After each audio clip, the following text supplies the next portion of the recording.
শুরুতেই যে লোকটিকে দেখছেন যে দোকানের দিকে হেঁটে আসছে, এই লোকটি একজন জাল টাকার ব্যবসায়ী। ভাবছেন এমন কথা কেমন করে বলছি। গতকাল আনুমানিক ৩টার সময় শৈলকুপা উপজেলার ফুলহরি ইউনিয়নের বেড়বাড়ি গ্রামে একজন কোরআনের হাফেজের দোকান আছে। সেই দোকানে তিনি ব্যস্ততার কারণে বাড়ির ভিতরে থাকলে তার মা এসে কিছু সময়ের জন্য বসেছিলেন। ঠিক তখনই এই গাড়াগঞ্জ টু ফুলহরি আঞ্চলিক সড়ক ধরে ভ্যান চালিয়ে একটি যুবক আসছিল। আসার পর যখন দেখেছেন এই দোকানে একজন মহিলা মানুষ আছেন যিনি একেবারেই সাদাসিধে মানুষ, তখন তিনি ভ্যানটা একটু দূরে ঠেকিয়ে এই দোকানে এসে প্রথমে ১ প্যাকেট সিগারেট নিয়েছেন।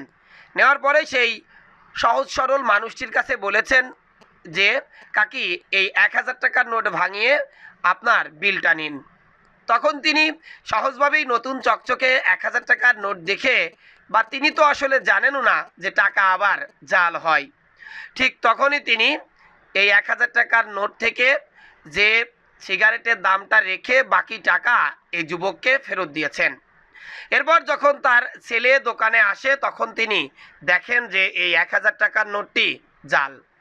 প্রশ্ন হচ্ছে, গ্রামের সহজ সরল মানুষদের মাঝে যে সকল প্রতারক চক্র এই জাল টাকাগুলো ছড়িয়ে দেয়, তারা কিন্তু রাষ্ট্রের সাথে বেইমানি করে এবং রাষ্ট্রদ্রোহিতার সামিল অপরাধ করে।